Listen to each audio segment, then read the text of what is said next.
But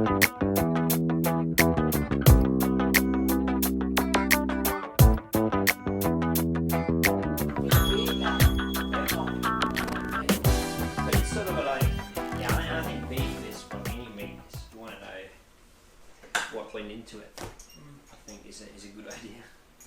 It's just like the vegetables, you know, but it also sort of gives you a bit of, to me, it gives you a bit of calm, knowing where it comes from and knowing it's not poured, you know, Roundup all over it, and the animals actually ate real grass and that sort of thing. So I think it just all adds up, you know. But well, I was avoiding fish for a while because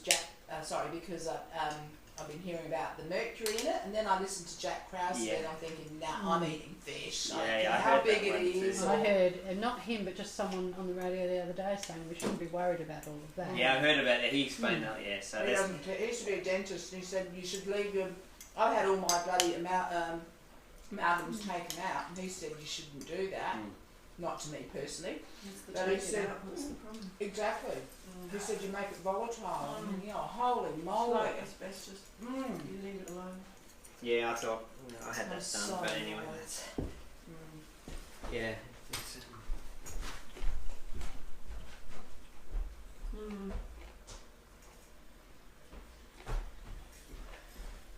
That beef is really beautiful. Got so much flavour just. and that's the thing with meat. Sometimes I think we're not used to flavours of meat because it's not grown properly, but the aging, the hanging. And we know that these guys, that's what they do. So, which should be common practice, but anyways. So I'm just going to do my blood work again to give you an idea, sort of what. Now I've had that cocoa before earlier this morning, so you saw what my blood work before. And right now, honestly, I feel like yes, I could eat, but it's not. This is the beautiful thing about this. It's sort of you get that what you call metabolic flexibility. Yes, you can eat, but if you're a bit busy or something, it's not a big deal to wait. I've actually found that. And I've found that fasting, I've got so much energy in the morning, I'm ready to go. Yeah. At work, Yeah, and that's sort of how we're going to get into that now. So I'll just do my blood sugar first.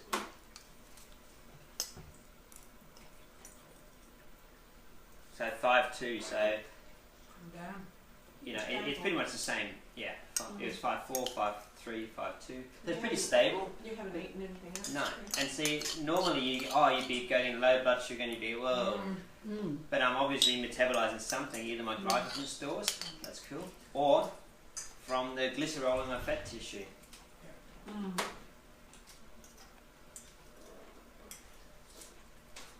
So we'll do the ketones.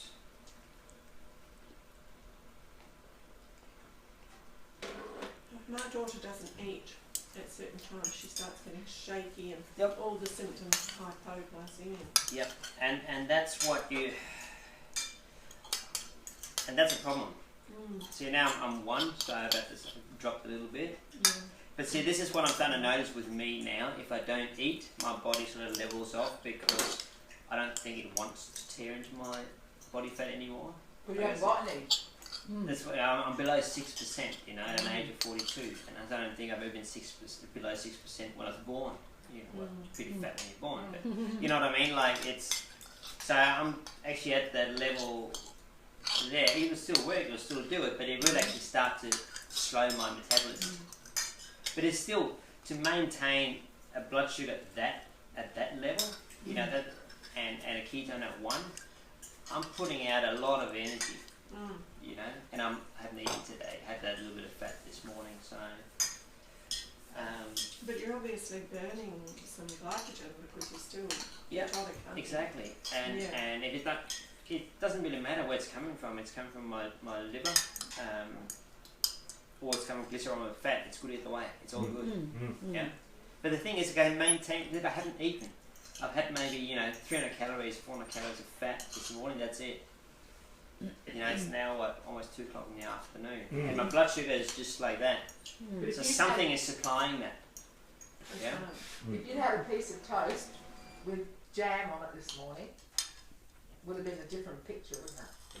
Well, I may be able to handle it, but the thing is, if you shoot up your insulin and then you drain it all out, if you're overproducing insulin, that's why we talked about while we're cooking. Why do you want to almost go real cold turkey to start with? It's because if you've got that responsiveness, let's call it that, to insulin, like an alcoholic has to alcohol, and you just have a taste, your body anticipates what's going to happen, right? So that's why we can't even give the body taste, because it's going to release a barrage of insulin, and you don't even eat anything, and then guess what happens?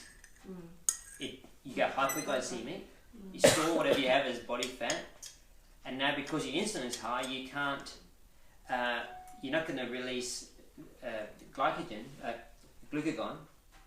You're not going to start fat breakdown as long as your insulin needs to fall before you do that. Yeah. So if you just have a little taste of carbohydrate and you keep insulin high, you're starving yourself to death. You know, you almost can't get into anything. So the only way to break it is to stop that.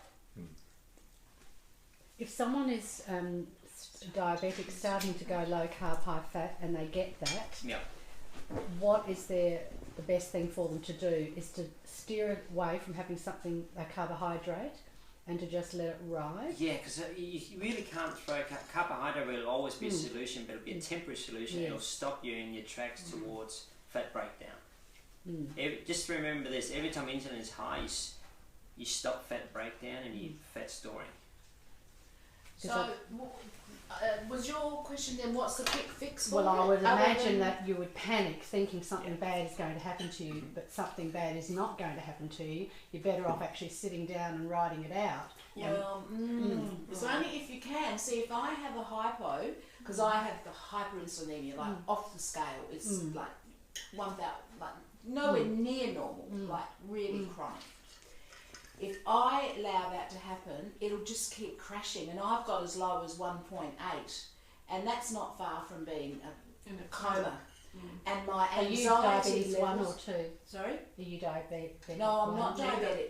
Oh, you're not? Okay. For all intents and purposes, I'm not diabetic, but the guy who actually developed the fasting glucose tolerance test says that anyone that has an abnormal insulin level is what he calls diabetic in situ.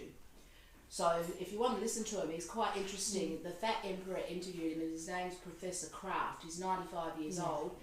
I am diabetic, but a GP wouldn't diagnose me as diabetic because my blood sugars are perfect.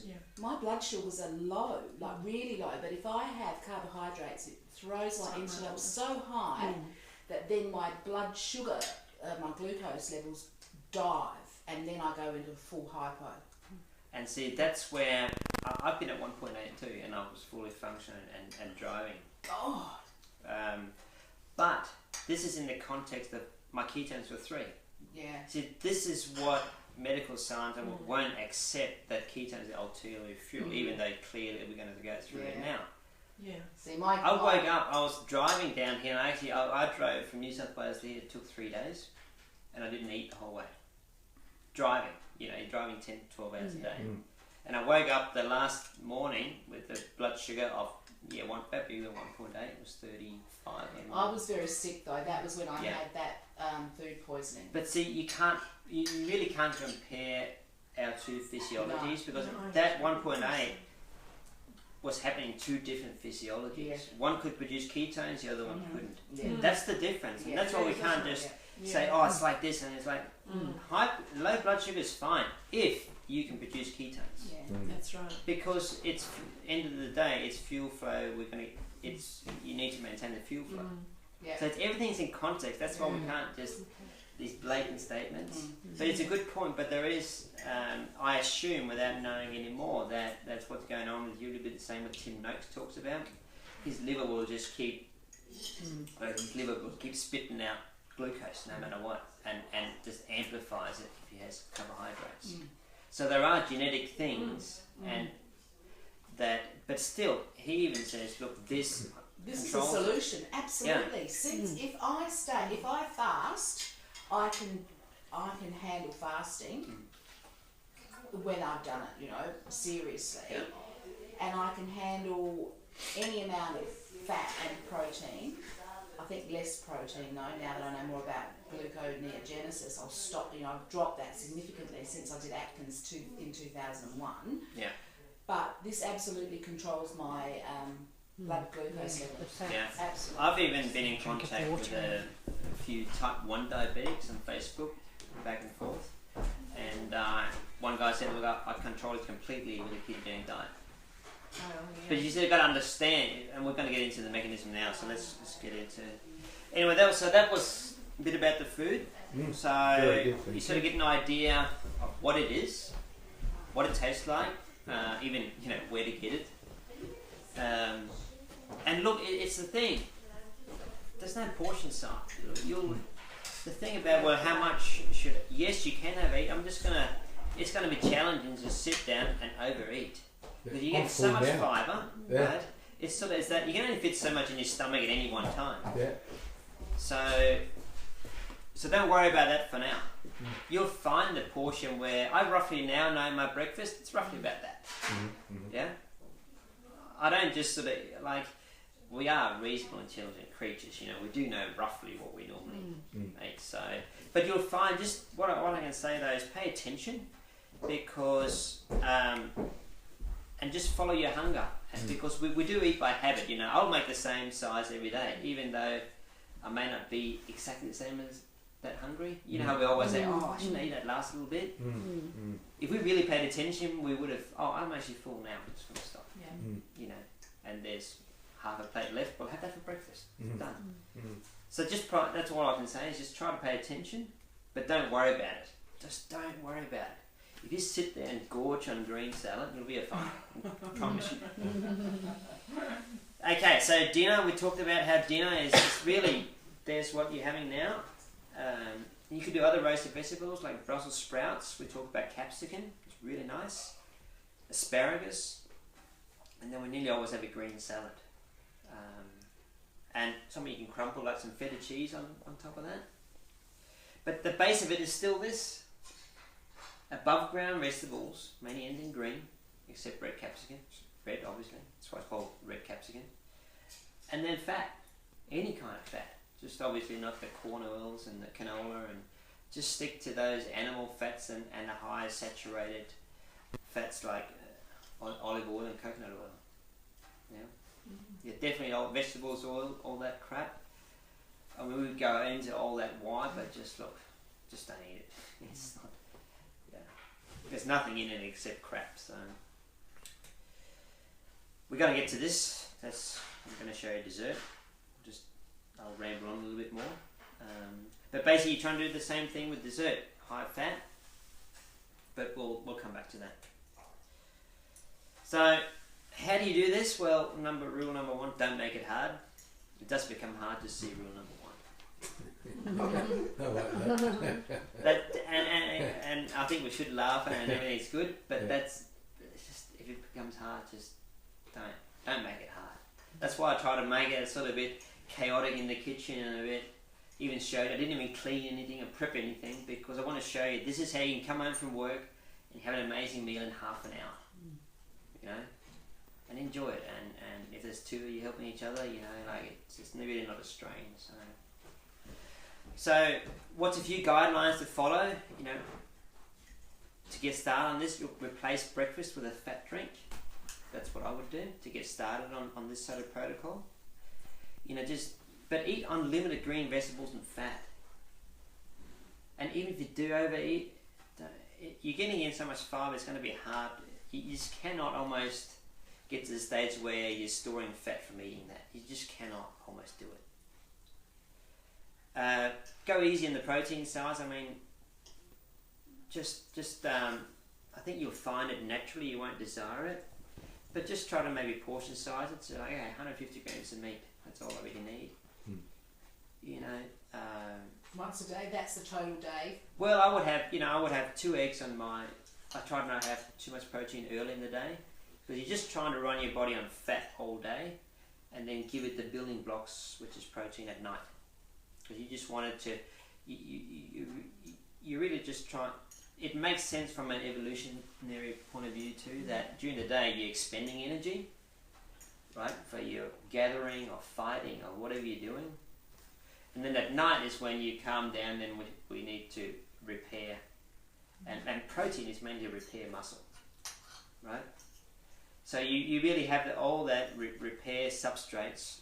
You really want them your last meal of the day when you're winding down. But for the first part of the day, you just want energy, and you want to run your body on fat, so you just mainly eat the fat. And that cocoa drink or coffee, it's great.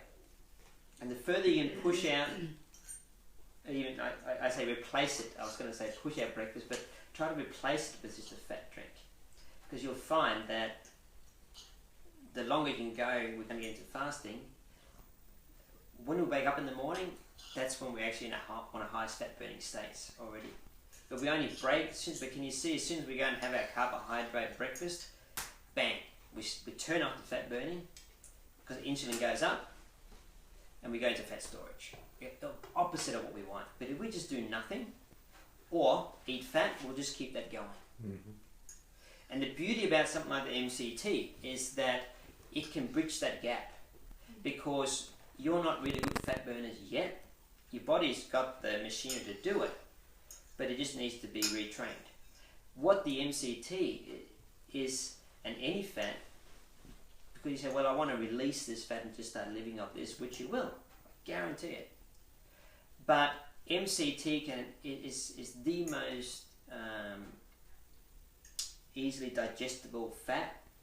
It just almost goes straight into energy. Even if you can't digest fat in general, then MCT will get made into energy just like sugar. So you're sort of replacing a little bit of carbohydrate with that. But it's also doing a lot of other good things. But just from an energy point of view, that's what it can do. And that's why I think it's a worthwhile investment. It's one of those. You'll probably go through one of those a month. Okay. What about omega-3s? Do you have a position on omega-3? I just think, if you eat lots of fish and whole food, and I just think it all comes down to sourcing. If you spend your money on good food and good wild-caught fish, then it's really like... Don't need it. Eggs, like good eggs, you get, like I'm a big believer in eggs. Big believer in eggs. So I still like to have, I feel calmer if I have 4 eggs a day. I have about 4, sometimes 6 eggs. Like I'll have eggs on top of my dinner. I better get a bit more nutrition, I'll whack an egg on top. And you need the protein. You've got to have protein. Yeah, you've got to have protein. Yeah, it's just we're just saying not excessive amount. We probably don't need as much, but also then when you do have it, have the quality. Like those eggs, they're grown in the same soil as those vegetables you tasted. So I know they're going to be full of nourishment, and that's why I think you can get away with less food. It's not because you're getting more nourishment, which is also part of hunger. That's sort of my theory. Because as I said, I'm going to show you my data. I'm still losing fat. I'm still putting on muscle. I can't grow unless I got the nutrients. So can you just tease out a bit what you said about you feel calmer? Is that what you said? You feel... about the food sort of thing? Yeah, you said when you eat 4 eggs, you need 4 eggs. I just feel like... Because I feel like if I had to name one food I couldn't live without, would be eggs. And you got every nutrient in there. Obviously, it's going to be an organism. So you got every single thing in there. So if I eat just eggs... I don't know if you remember from my talk, I said I read this book. I actually got it under here. That one, 20 years ago. And that's when I started eating, 5 or 6 eggs a day. And so it's a bit like, if I at least have some eggs a day, I feel okay, I'm covered. That's sort of how I feel about eggs. I often get like a jittery kind of feeling, and that's when I think I need carbohydrates. And you probably are. You probably see this is.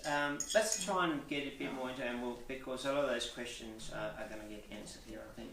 So basically, as I said, you are going to have this as a PDF, and we'll have it on video and all that.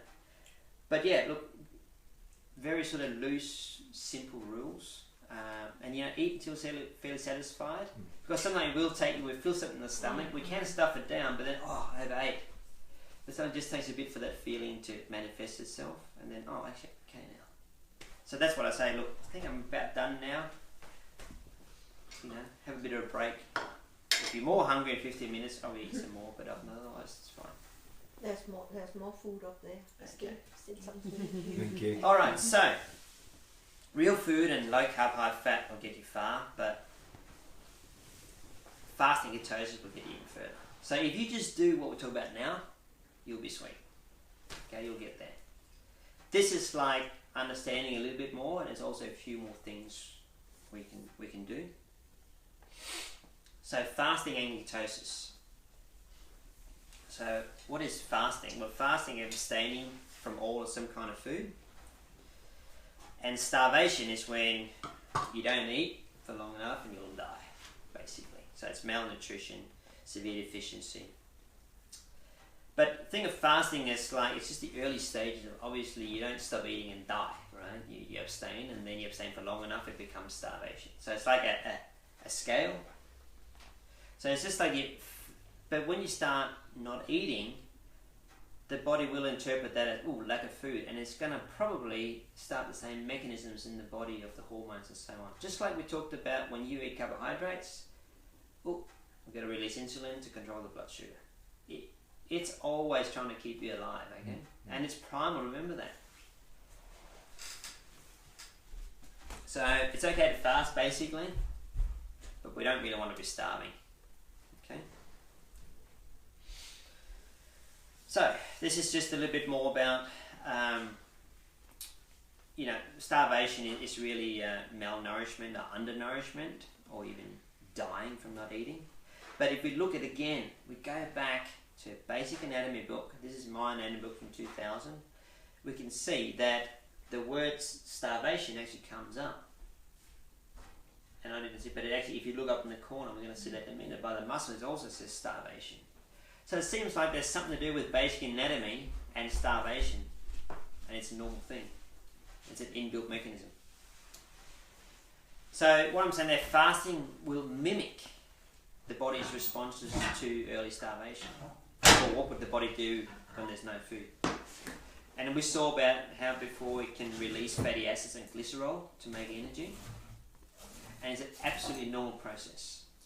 Okay? And the real mechanism we can see down the bottom is to make what you call these ketone bodies. So we don't get into ketone metabolism and what that is. Is all this fairly clear? That's fairly understandable? Mm-hmm. Yeah? So we don't eat. We've got some mechanism in place where we especially start to release energy from our fat. Are you going to cover how long you actually... Yep. This is just sort of like the basic, can you understand that energy drops, your body's got reserves, and it starts releasing them. And it's all in a basic anatomy book, even probably on Wikipedia. So this is how, initially, what the body would do if you stop eating. So within 24 to 48 hours of not eating, you would probably go into what you call gluconeogenesis. And we touched briefly on it. But basically, your blood sugar starts to drop, and especially if you're eating a diet predominantly in carbohydrates, that's what your body is going to want to, if you run it mainly on blood sugar, made from carbohydrates, well, it's going to sort of want to run on the fuel it mostly enjoys, or it's best at. And if it's set up to do that, well, it's just going to start, it's got mechanisms in place, and this is just a few of them, where it can make glucose, where it can make blood sugar. And it can do that from your stores, as we talked about. Well, it can do it from the fat, right? Direct pathway. Glycerol goes into your liver, comes out the other side as glucose, and it can feed stuff like your brain or any other tissue. Okay? It can also just start breaking down your muscle tissue, and you can see it says that fasting is starvation. So this is a mechanism, right? It's normal. It's actually not that abnormal once you start fasting to eat your own muscle tissue. And look in the literature, it seems like it's fairly normal, at least initially, especially if you're used to running on blood sugar. Okay, you won't be so good at utilize the fatty acids. So this is why can you see there's a bit of a stumbling block if you're trying to go from a high carbohydrate to low carb, and you're doing fasting, can you see the stumbling block is that your body's not set up to really use fat yet, and it's got mechanisms in place to make blood sugar, and that's what it'll do. So even if you implement this and you're not getting the energy out of the food because you're not that good at digesting it yet, maybe your body will be fine, right? It'll just start eating of itself, and that's okay, nothing wrong. And the thing about protein is that we've all got all this what we call junk protein in our body. Like a lot of, not all protein is muscle in the body. So you've got all this actually sort of spare protein. You can actually, and we've got a bit of a reserve that. Okay, so when you start fasting and your blood sugar stays the same and goes up, it's okay. This is probably just what's happening. And it's perfectly normal, especially initially. So you can obviously see that would be perfectly fine for a day or two, but it's not sustainable to keep eating your muscle tissue, is it? And it seems like we talked about, it's a triglyceride. It's 3 fatty acids and 1 glycerol, and this is just my interpretation. But if it is in that proportion, that for every molecule of fat you break down, you're actually making more fatty acids and very little dose of glucose. I mean, you've got to run out of that too. Well, you have to break down a lot of fat and you still can't make enough sugar. So something has to change, doesn't it, after a few days for you to... Because here's the kicker, right? See the brain? There's only 2 fuel sources. See how there's no arrow that says fatty acids? That's because that's the only 2 fuel sources your brain can use, glucose or ketones. So if we start to run low on glucose, well, we've got to make these things called ketones, haven't we? Because we can see in the anatomy book, that's the only other fuel source. Or we've got to really shut down and go to sleep, or worse. Because if we're no fuel, we're going to, that's it. But that's what would happen, okay? That's how you would make your sugar. Okay, so now you're fasting a little bit. You're making sugar out of that. You're also drawn on your glycogen stores we talked about. They're starting to run low. Then what happens? Well, this happens. You start into what you call ketosis. You basically think about it as you start to replace your blood sugar with ketones. But you can see the ketones are now the fatty acids. Instead of going directly to your heart, they can go to your liver and get made into these ketones, and then they can go to your brain. So there's just another step. So again, from this, all I want to show you is that the making of ketones, and when you hear it out there in the big world, people talking about ketones being dangerous, well, it's no more dangerous than its basic bloody anatomy. It's a perfectly normal energy pathway, just like glucose or fatty acids, or the breakdown of muscle. So how do we use this to our advantage? Obviously, what we want to do, if we want to lose weight, how do we understand, how does ketosis and ketones fit in? Well, like I said, if you can see that this line here, if you've been in that state of high carbohydrate and running sugar for so long, it's going to take a while to adapt. So what we can do with fasting and ketosis is sort of get you through that quicker. You can keep going with this, but because you're not putting a hard pressure on your metabolism, it might take a bit longer to go through it, or you can just, let's go through. Which would be my approach. Okay?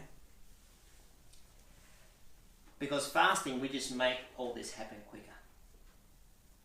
Okay? We don't eat. There's no substrate coming for any more glucose.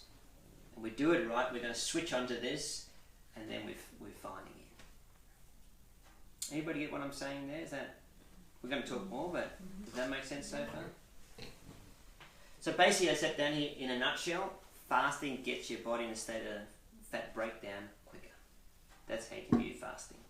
And it does it because it's a mechanism that was developed for when we were starving. It needs to switch onto that. Just like I'm in ketosis now, I haven't eaten. I need to keep functioning.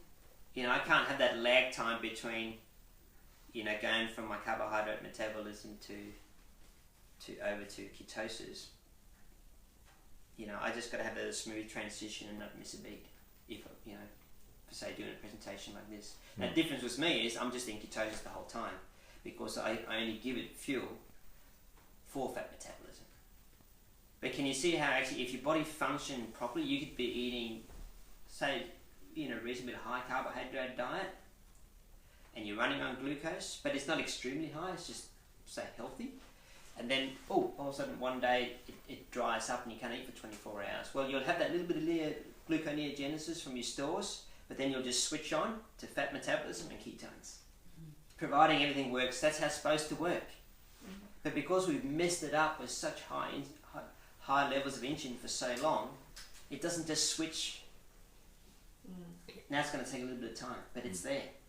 So ketosis is the measure that you're in fat burning.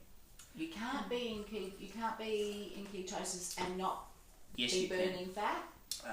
That's actually a good point. Let's just look at. Yes, you can. Let's just look at this one. Oh. I think that's. And that is the thing. Is can you? If you're not in ketosis, aren't you fat burning? Yes, you are. You were always fat burning. In theory, you could actually just eat enough carbohydrates to feed the glucose to your brain. That's the only organ that actually needs glucose, right? Unless it gets ketones. But you're not in ketosis, and you just eat enough to feed your brain. You could feed the rest of your body with fatty acids. So you get what I'm saying? You can actually eat, if you balance that and have enough carbohydrates just for your brain, and the rest is fat, you could, but it really only becomes a problem when you get those chronic high insulin levels from too much carbohydrate for too long. That's the problem. That's sort of the issue. But you could eat a balanced diet, and you'd always, yes, even though you're running more on glucose, you're coming back down all the time, and you're switching on to your fat metabolism if you need to, and you're not accumulating anything because you're balancing your diet to where you're using up the glucose as energy, and you're also just storing enough and no more. But when you pile 3 times on that, it has to go somewhere. But if you balance it, in theory, yeah, you could actually not necessarily be in ketosis, but not be storing fat. It's just, ketosis is tapping into that starvation mechanism. And it's a good tool to use. Now, me being in ketosis is a whole other subject, why I choose to do that. I almost forget about why I'm doing that. That's another, I can give you all this whole 2-hour talk on why that is. But if we just look at how we're using that tool of ketosis now, it's because it's a mechanism that's there, that's so effective at using up even more fat. And what we're trying to do, we've had too much of fat accumulation, which we're trying to get rid of. And we're trying to get that going. So we tap into the most extreme of mechanisms effective we have for starting to turn fat burning on. I don't know, is that a bit of a long answer around your question, but does that make sense? Well, that what I take from that is that if you are in ketosis, you are burning fat. So you can't be in ketosis and not be burning fat. No. You have to be burning it. Yeah, because ketosis is fat burning. Sorry, I misheard your question.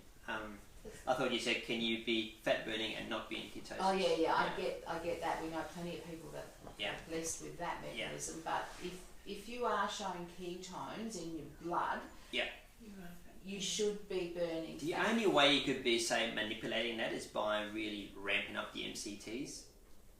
And you could still maybe be, but I don't know. But that'd be the only sort of thing you could really, say, be storing fat and be in ketosis. It'd almost be impossible unless you, the way I see, manipulate it with MCTs, that just gets made into ketones, but everything else is still messed up for fat storage. So meaning that the the MCT oil Yeah. isn't necessarily going to make you burn fat. It's just making ketones. It makes ketones, yeah. It's an energy source, yeah. So you need But- to have fats to make the energy. Yeah, it's just, I just see it as an energy source for ketones. Mhm. And it, but, yeah, and it's a way of sort of that shortcut, especially initially, to when you start going low carb and your body craves it.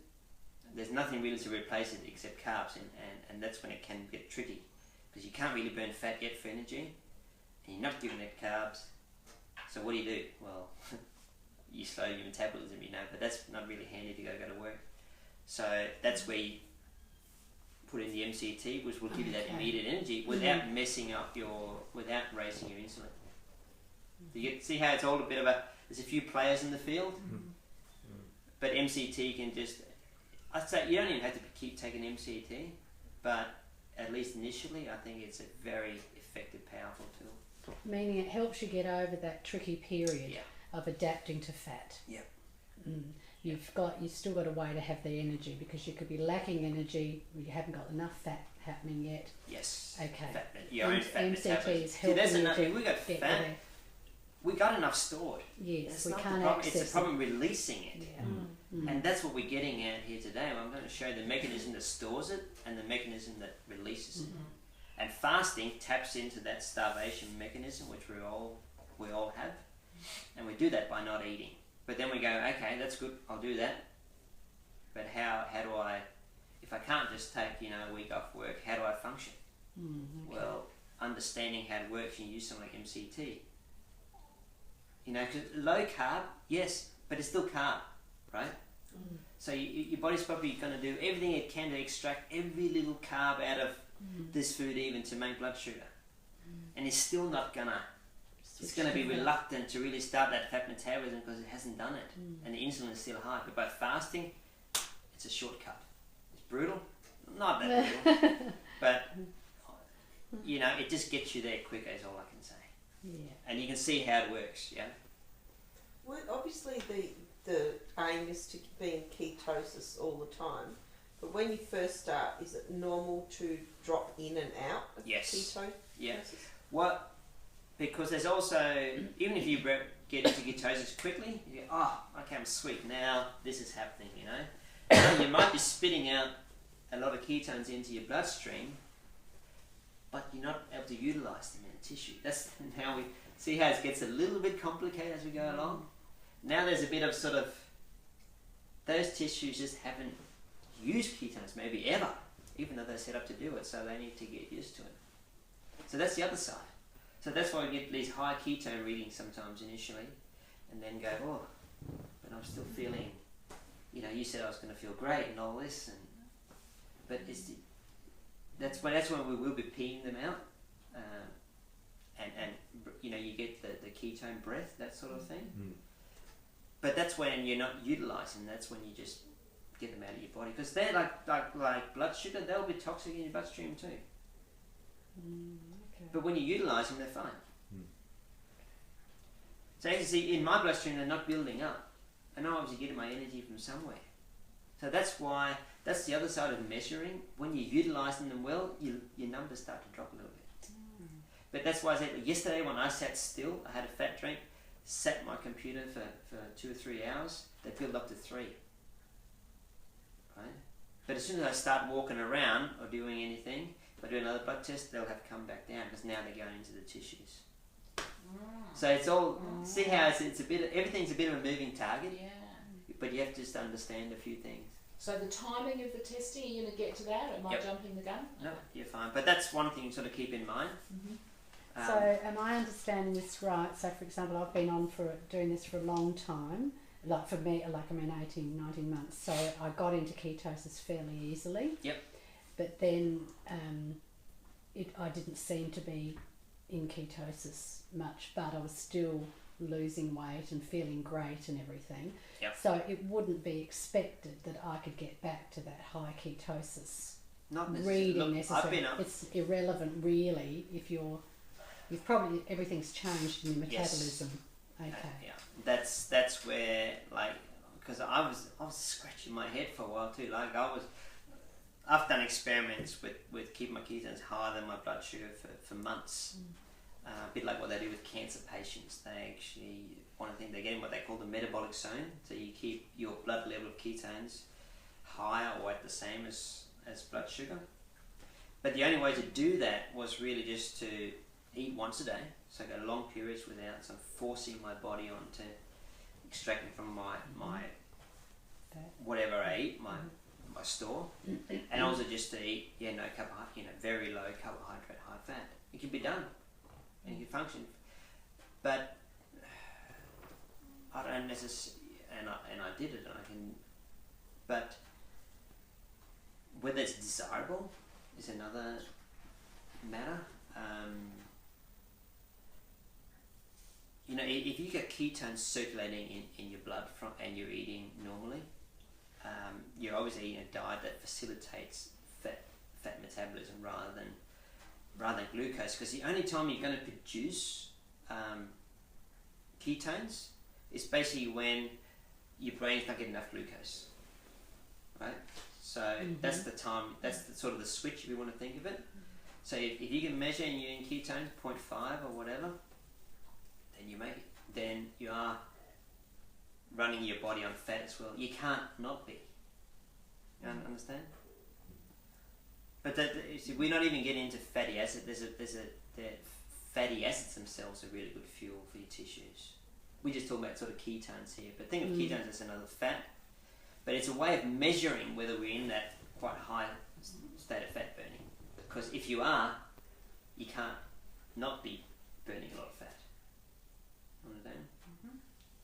And again, it's the numbers again. It's again, I didn't understand this till, but it is that utilization of them.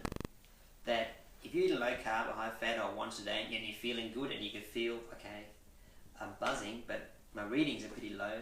Don't worry, you're in ketosis because you can't not be.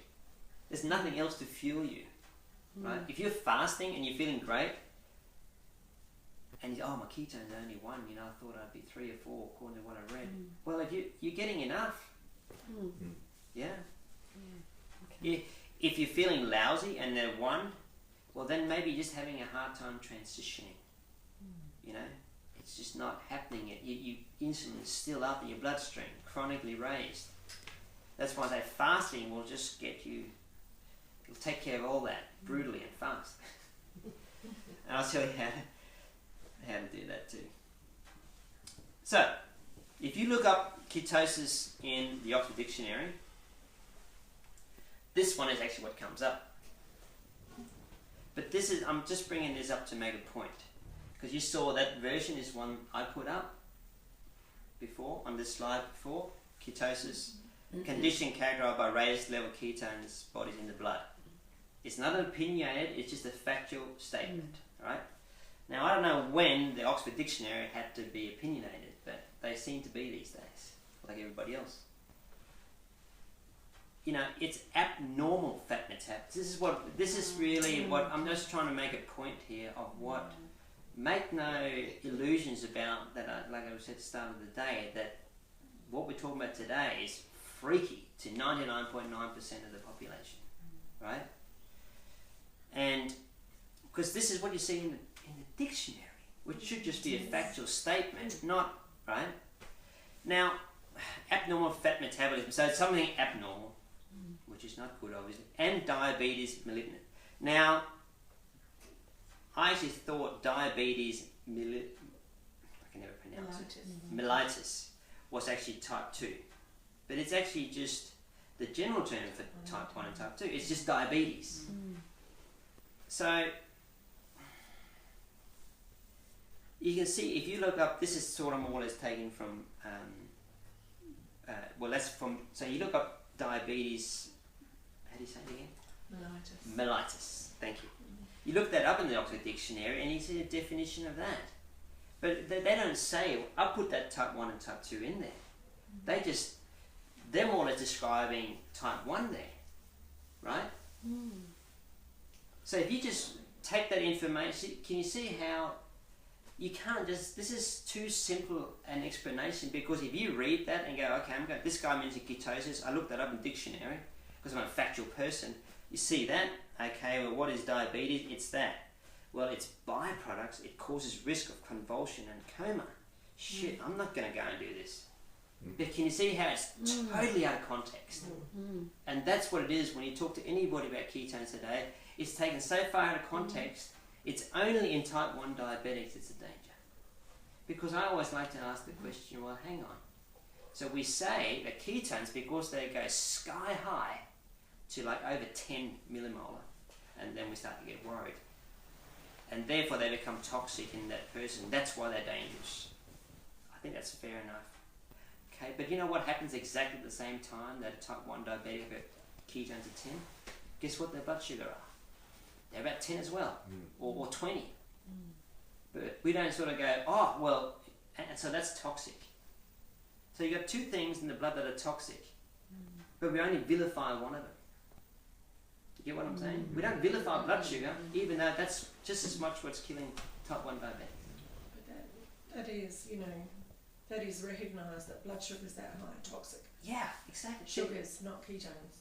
Yeah, but see, but we don't come back. But this is what I'm saying. This is how ketones are vilified, but we don't come back and vilify blood sugar.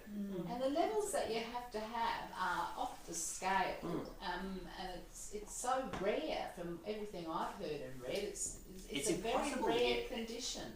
I've gotten to higher than the meter would go, and I've still been fine, you know. But the literature's even saying, some say, well, this meter goes to about 8. I've been there and beyond, obviously, because it doesn't go any higher. But you know, you don't stay there. But it's also like the literature says. Look, some says 10, some says 20. It's so vague, but it's just like, no, they need to be vilified. For some, you know, they're just vilified and that's it. But can you see how messed up it is when you go to the most factual place you can go, the dictionary, and that's messed up? It's not an entire lie, it's just not the whole truth.